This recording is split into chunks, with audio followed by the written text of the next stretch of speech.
So YouTubers, we came back from the range, and let's not bore you with shooting from sandbags, and there's not much excitement there. Suffice to say that these two pistols, Smith & Wesson 22A, function with everything we gave it, and that's with cheap bulk ammo such as the Federal, the Winchester, the Remington, function well. There were maybe 4 or 5 failures to fire caused by bad rounds, but it wasn't gun related. The CCI mini mags, completely 100% reliable. Winchester Super X PMC target, which is standard velocity. So we got high velocity, standard velocity, and then we shot subsonics in it too, in these two, and they functioned perfectly.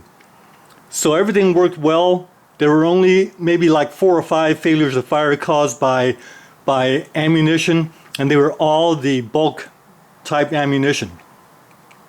And the performance of the range, this is just like, they're all like this. All the good ammo, such as this one here is the PMC target ammo. This is the Winchester high velocity Super X. All your better ammunition shot better. All the cheap bulk ammunition, the groups were larger, there were flyers. A lot of rounds went into the same type of hole, but then there were flyers. So if you use cheap ammo, and we all like that, we have to accept the fact that it's not quite as accurate and not quite as 100% functioning some bad rounds. So we came back, and I'd like to share some information with you on the Smith & Wesson Model 22A, and that is Kerry, one of the real fine shooters in the shooting community at the range. We all know each other, and Kerry's a great guy.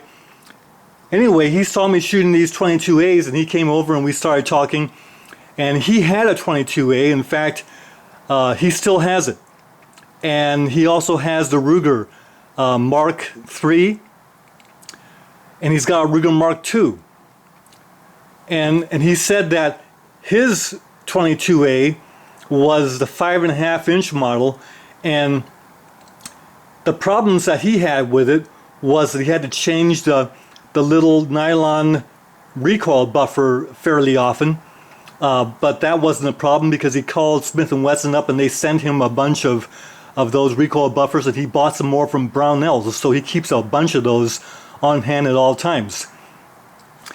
In his experience, the gun worked fine, shot very reasonably accurately, depending again upon what kind of ammo you fed it.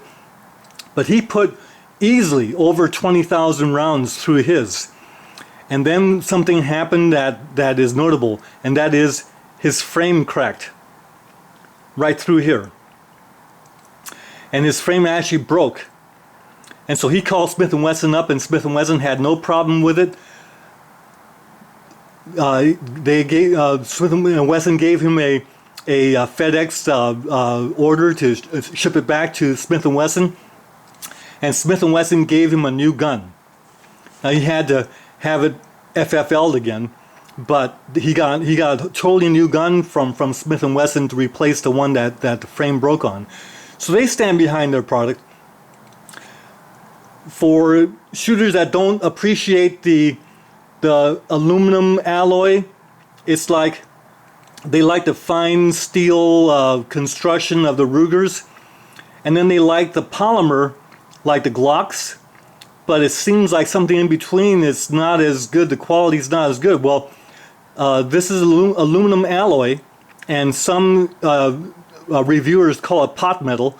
No, it's not quite pot metal, but after a certain number of rounds, maybe 20,000, 25,000 rounds, you can get failures some of these parts. But again, if you got good company that stands behind it, it should be okay. So YouTubers out there, these guns, we found out that overall the 7-inch seem to shoot overall a little tighter groups than the 5-inch from sandbag rests. But offhand, both pistols are just a whole lot of fun to shoot. They'll easily stay in the black at 25 yards if the shooter does his or her part, and that makes these great guns for recreational use, for marksmanship training, for new shooters at the range. And in fact, that's what I use my 7-inch Smith & Wesson Model 22A for predominantly. Every time I bring a new shooter to the range, I always bring this pistol, because the new shooters really appreciate it. They can get a lot of fun out of it. So YouTubers, you take care. And we didn't really go to the range to show you, but I didn't show you that footage because, again, after reviewing it all, you don't want to watch someone sitting on sandbags shooting. It just, to me, it's kind of boring, so we didn't show it to you. Take care. See you again in another video. Bye.